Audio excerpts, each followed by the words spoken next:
Dear students, hope you are safe and healthy.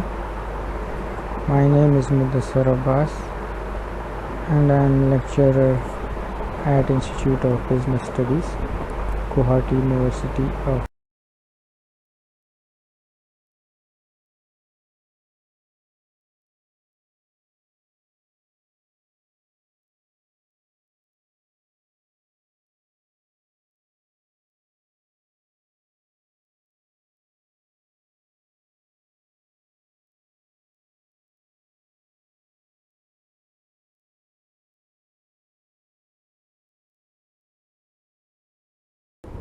Okay, before going into the detail of the lesson, let me share with you two reference books that you can use as a reference.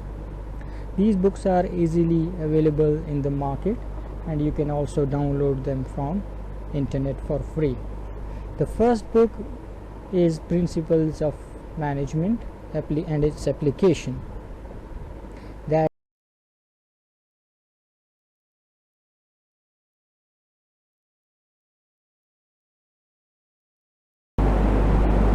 So, dear students, in today's lecture we are going to study about the skills and knowledge that are needed by employee while joining the organization.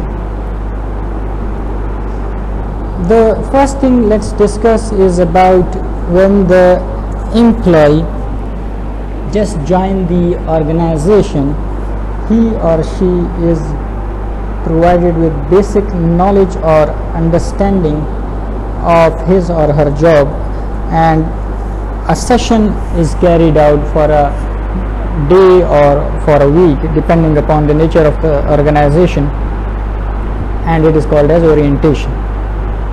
So a person starting a new job needs the same type of introduction to his or her job and the organization, and we call this as orientation.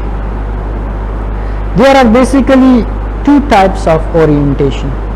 Number one is work unit orientation and number two is organization orientation. Work unit orientation, it basically familiarizes the employee with the goals of work unit, clarifies how his or her job contributes to the unit's goals, and includes an introduction to his or her new co-workers. So in this, the information about the work unit is provided along with the introduction to, or you can say in conditioning to the working condition of the unit or department, and also some basic information regarding the colleagues with whom he or she is supposed to work. So this work unit orientation helps in basic acquaintanceship of the employee. The second type is organization orientation. The organization orientation informs the new employee about the company's goals, history, philosophy, procedure and rules. It should also include relevant HR policies and maybe even a tour of the facilities. Many organizations have formal orientation programs, while others use a more informal approach in which the manager assigns the new employee to a senior member of the work group who introduces the new hire to immediate co-workers and show him or her where important things are located. Successful orientation results in an outsider insider transition that makes the new employee feel comfortable and fairly well adjusted, lowers the likelihood of poor work performance, and reduces the probability of a surprise resignation only a week or two into the job. So with the help of orientation, we make the employee feel comfortable or feel at home in the organization. In the absence of proper orientation program, the organization may expect the employee to give resignation or to leave the organization in a short period of time without having any proper reason. In addition to this, employee training is also an important HRM activity.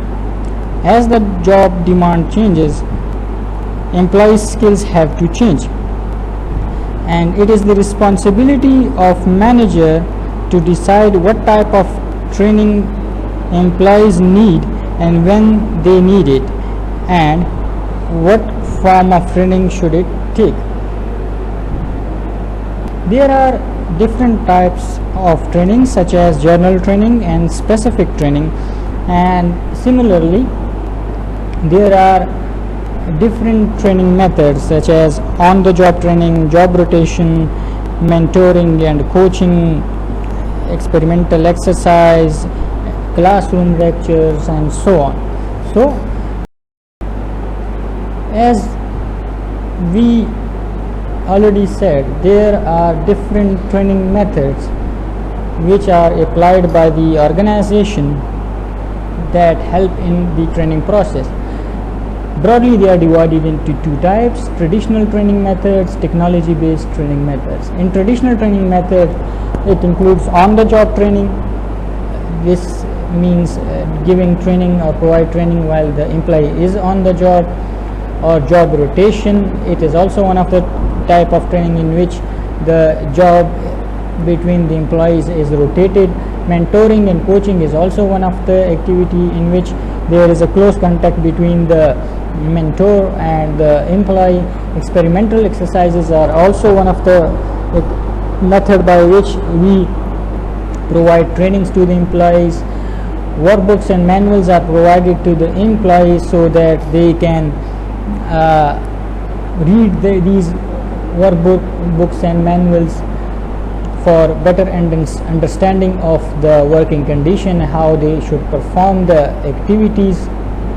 In this experimental training, employees participate in the role-playing simulation or other face-to-face training activities, while in mentoring and coaching, employee work with an experienced worker who provide information, support and encouragement.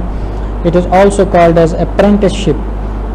While the classroom training is also a very important kind of training method. In this, the employees attend lectures designed to convey specific information. So these are the different traditional training methods that are provided to the employees. While on the other hand, there are technology based trainings which include CD-ROM, DVD, video tapes or audio tapes. In this, the employee listen to or watch selected media that convey information or demonstrate certain techniques. Another is related to video conferencing kind of trainings in which employee listen to or to participate as information is conveyed or techniques are demonstrated. The last one is about e-training. It is internet-based learning where employees participate in multimedia simulation or other interactive modules. So there are different training methods that are available. The organization should choose the type of training that is best for the organization. Like, it is not necessary that every organization can provide training in any of these kinds. It should be rather based on the selection of the training method should be based on the readiness of the organization. For example, if the organization want to have the training method of video conferencing or teleconferencing, there should be technology readiness level. Like if the organization do not have the fast speed internet, they cannot select the video conferencing training method. In the same way, it is also important for the organization to check the readiness level of the employees. Now there are certain methods to check the performance of the employee. We call them as performance management system. In this, it is the process of establishing performance standards and appraising the employee's performance. That means there will be certain criteria against which the actual performance of the employee should be assessed. So performance management system is also one of the important HR activity which should be carried out, because in the absence of performance management system, we cannot provide the continuous feedback to employees on how to improve the performance, or in the absence of the performance management system, one cannot differentiate between the higher performers and the poor performers. Now let's discuss about the advantages and disadvantages of performance appraisal methods. There are certain methods that can be used for performance appraisal, such as written essay. It provides a short essay, or the employee is required to write down certain things about his performance. There are certain things related. There is another method that is related to critical incidents. The graphical rating scale is also another method. Behaviorally anchored rating scales or bars is also one of the technique. Multi-person comparison, management by objective or MBO, and 360-degree appraisal. So these are the different methods, and there are certain advantages and disadvantages. Like the advantage of written essay is that it is simple to use, but one of the disadvantages is that the measures it is a more a measure of you can say the evaluator writing abilities rather than his or her actual performance. So sometimes it so happens that a good performer is not so much good in the writing ability, while the bad performer has very good writing skills. So sometimes the writing skills can camouflage the actual performance of the employees. In critical incidents, one of the advantages is that it is behaviorally based, but it is time consuming and it lacks quantification. The graphic and rating skill is also one of the method. The advantage include it provide quantitative data. It is less time consuming as that of critical incidents, but the disadvantage is that it do not provide depth of job behavior assessed. Bars is also one of the method. It focuses on specific and measurable job behaviors, but the disadvantage is that it is also time consuming and it is very difficult to develop. Multi-person comparison, the main advantage is that it compares employees with one another, but unwidely with large number of employees, and there are certain legal concerns when it comes to comparison, because the disadvantage is that there are no grounds to compare. Sometimes it so happens that there are no legal grounds or there are no, you can say, KPIs on the which we can compare one employee with other, because when it comes to larger number of employees, such kind of multi-person comparison is difficult to give us verified or justified results. Management by objective is also one of the method. The advantage is that it focuses on ends goals, and it is basically a result oriented performance appraisal, but the time concerns is also here, that it is very time consuming. The 360-degree appraisal is one of the best technique in which a particular person is evaluated not only by his boss but also by his or her subordinates and co-workers. But again, there is a time constraint that it is very time consuming. So these are some of the methods that can be used for performance appraisal, and with certain kind of advantages and disadvantages. So the organization should select a particular method that the organization consider best fit for their organization. Not each and every method can be selected abruptly by the organization. So it depends upon the organization and the nature of the organization, and how a particular how a particular performance appraisal method can be carried out.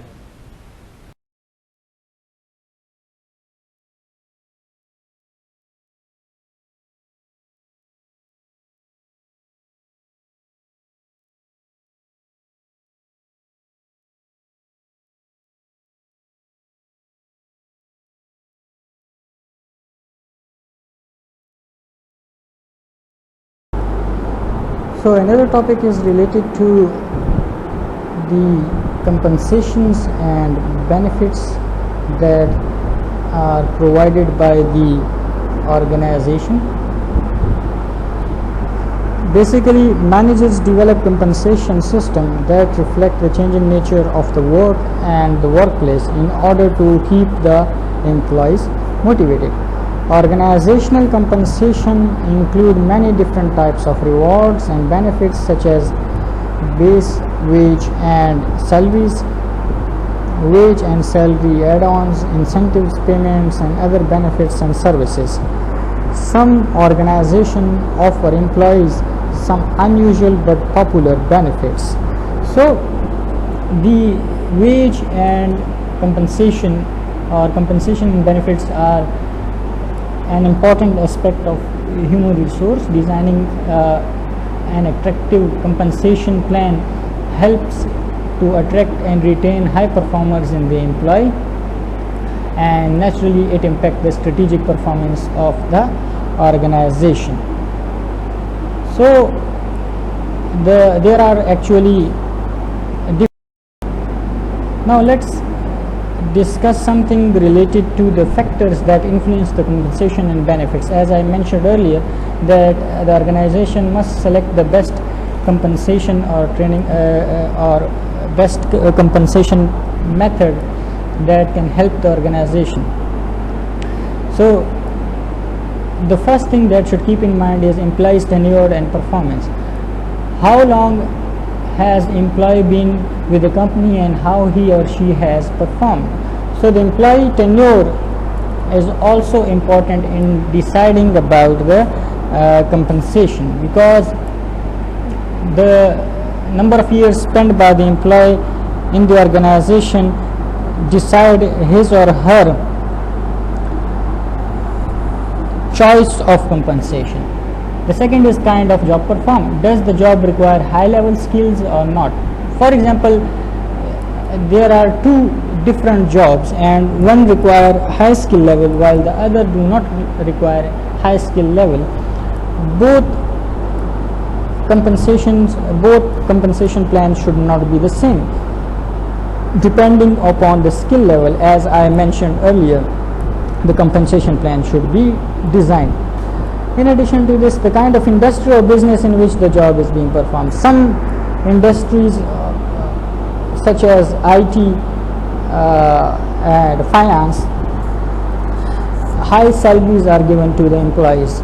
So if you are working in the industry of IT or computer science, you can expect high compensation. Similarly, if the industry is related to marketing, mostly the compensation plan is decided in such a way that it is most of the part of the compensation is basic pay, and the part is given on the basis of the commission or commission decided or the target that a person achieved.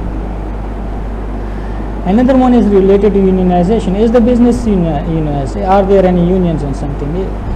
If there are certain unions, accordingly the compensation will be decided depending upon how much powerful that union is. The labor or capital intensiveness. Is the business labor or capital intensive? Naturally, if there is high capital requirement or labor requirement, the compensation package will be decided accordingly. Another thing is about what is management's philosophy towards pay. Either the management give extra benefits in the form of fringe benefits, or the management give mostly compensation in the form of cash. So it also depends upon management philosophy. In similar way, the geographical location also plays an important role in the deciding the compensation plan in contemporary organization. For example, you are located in the city which has higher inflation rate, so naturally it is expected that you will be paid higher as compared to your colleague who is working in another city which is comparatively cheaper. In addition to this, the company's profitability also determine the compensation of the employee. If the company is in profitable condition, naturally compensation package will be more attractive. The size of the company also determine. The large companies, corporations comparatively give high compensation as compared to small organization, but it is not always necessary. Sometimes a small organization give high compensation as compared to large organization. Why? Because the large organizations have certain reputation, and they know that the person who is working with them or people will be attracted toward them because they want to have their company's name on the employee's CV. So sometimes the companies exploit such kind of situation and give comparatively little compensation or not so attractive compensation as compared to the company of smaller size.